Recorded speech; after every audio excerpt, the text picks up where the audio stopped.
Make a fabric aisle runner. Aisle runners are relatively easy to make. Even if you are just armed with a few basic skills in sewing, you can come up with your own aisle runner, which can enhance a look for a wedding or any other occasion needing one. Most of the time aisle runners are used as decorations in formal or fancy events. By making your own, you can customize the color and type of fabric and design that will be used for your aisle runners. Materials: safety pins, iron and ironing board, sewing machine with the appropriate sewing needle attached, accurate tape measure, top fabric, the fabric you will use as the main design, backing fabric, preferably non-slip, which will be used as your runner's backdrop, instructions, measuring your runner.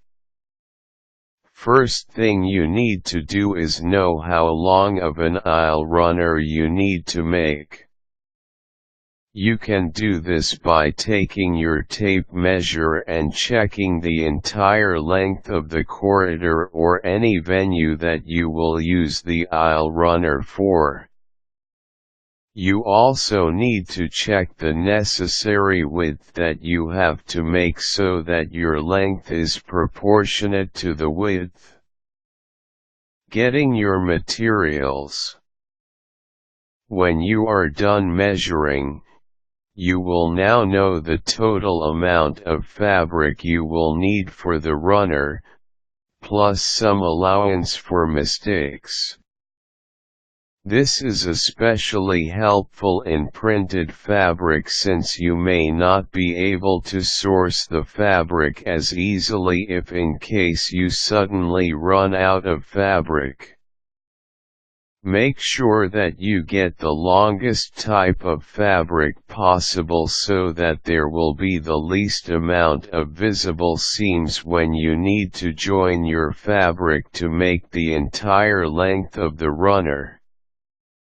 Cutting your top fabric. You then need to cut your top fabric the desired finished length. If you cannot do this in one continuous piece, you need to cut in segments. Then you must add an additional 10 inches in length and another 10 inches in width. This is the allowance for each length of the segments. Cutting your backing fabric.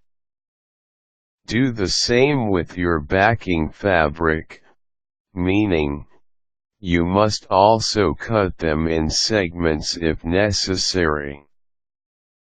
Then instead of adding 10 inches, you subtract 6 inches on the width and the length. Press your fabric.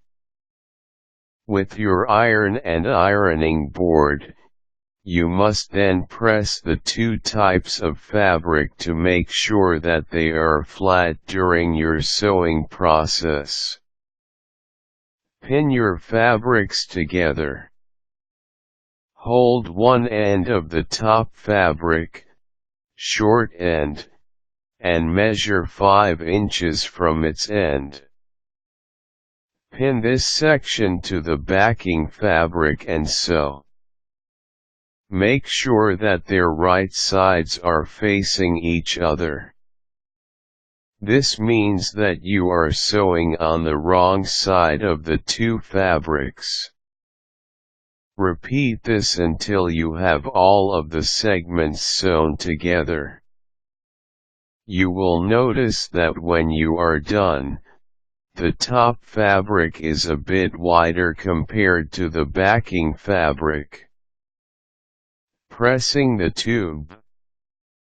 The next step would be to press this tube fabric, which will make the 4-inch part of the top fabric folded onto the backing fabric's side.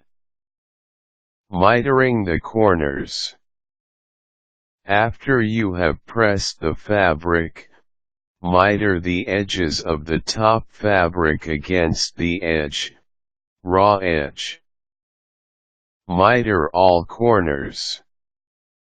You need not fret too much about doing a perfect job, since in essence, these edges will not be seen, especially in big events.